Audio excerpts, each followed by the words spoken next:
शिल्पा की आदतें ठीक नहीं थी। वो ना बोलने से पहले कुछ सोचती और ना ही कुछ करने में। उसकी इस आदत से सभी परेशान रहते।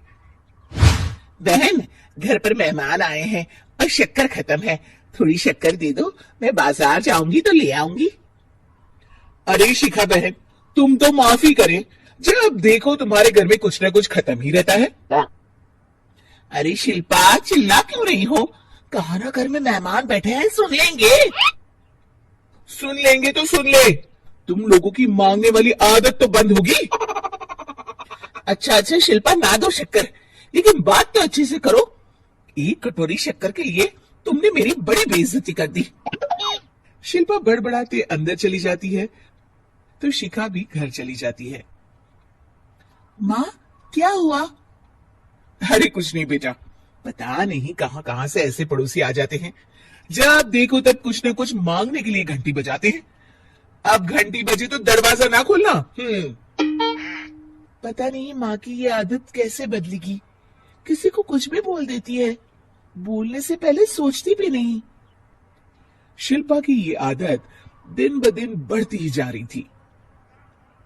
एक दिन शिल्पा के दरवाजे सब्जी वाला आया।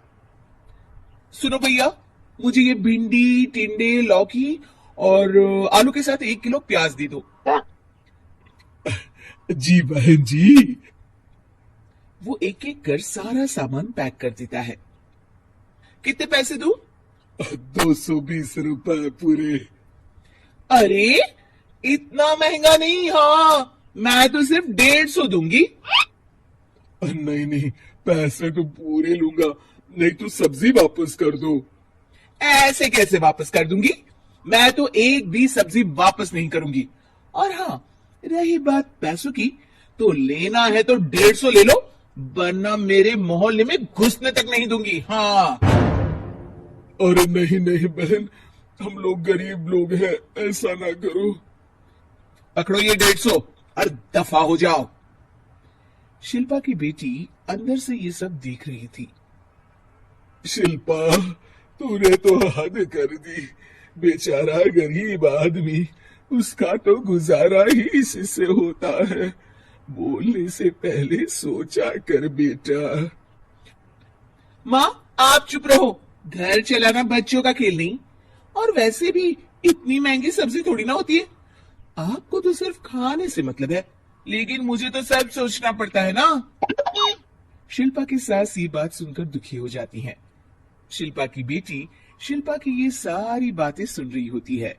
शिल्पा की बेटी एक दिन माँ से कहती है, माँ, ओ माँ, जरा यहाँ तो आना। ओहो, क्या हुआ? क्यों चिल्ला रही हो ऐसे बेटा? हुआ क्या? ये देखिए मेरी स्कूल की ड्रेस कितनी गंदी हो गई है, इसे कौन धोएगा?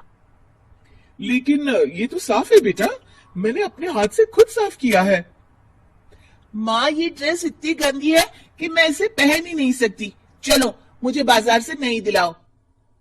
शिल्पा दुखी हो जाती है और वहां से चली जाती है कि तभी सामने उसकी सास मिल जाती है।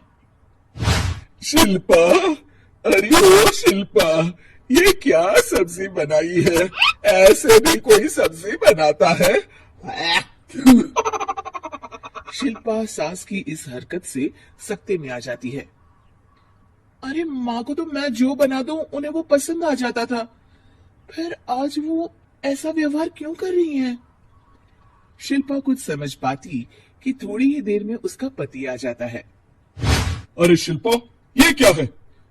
क्या हुआ आपको? ये मेरी अलमारी पूरी अस्त व्यस्त है, तुमसे कोई काम नहीं होता है, सारा दिन पता नहीं क्या करती रहती हो। अरे मैंने तो सारी अलमारी साफ रखी है। इसे तुम साफ कहती हो? ये तो पूरा कूड़ादान लग रही है। शिल्पा परेशान हो जाती है और समझ नहीं पाती है कि उसके साथ क्या हो रहा है। शिल्पा अकेले कमरे में जाती है और जोर जोर से रोने लगती है। तभी वहां उसका पति, सास और बेटी आ जाते हैं। शिल्पा उन लोगों को देखकर और जोर जोर से रोने लगती है।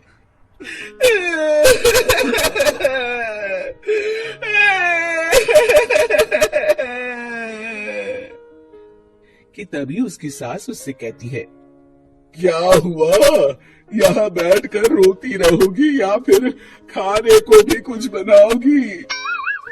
माँ, पहले आप बताएं, आप लोगों को क्या हुआ है जो मुझसे ऐसा व्यवहार कर रहे हैं?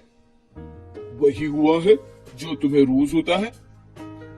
मैं समझी नहीं। माँ, आज घर वालों ने आपसे बुरा व्यवहार किया तो आपको कितना बुरा लगा ना? हाँ, मुझे बहुत बुरा लगा। मुझे अच्छा नहीं लगता कोई मुझसे इस तरह से बात करे।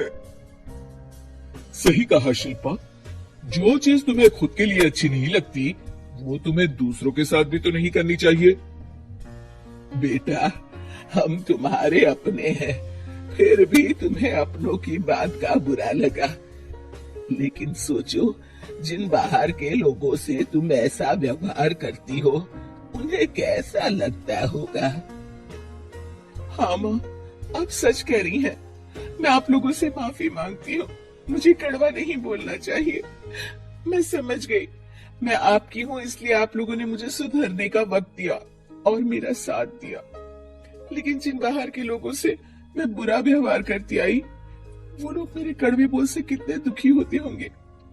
मैं वादा करती हूँ, आज से ऐसा व्यवहार किसी के साथ नहीं करूंगी। सीख, हमें दूसरों के साथ वैसा ही व्यवहार करना चाहिए जो हम खुद के लिए अपेक्षा करते हैं।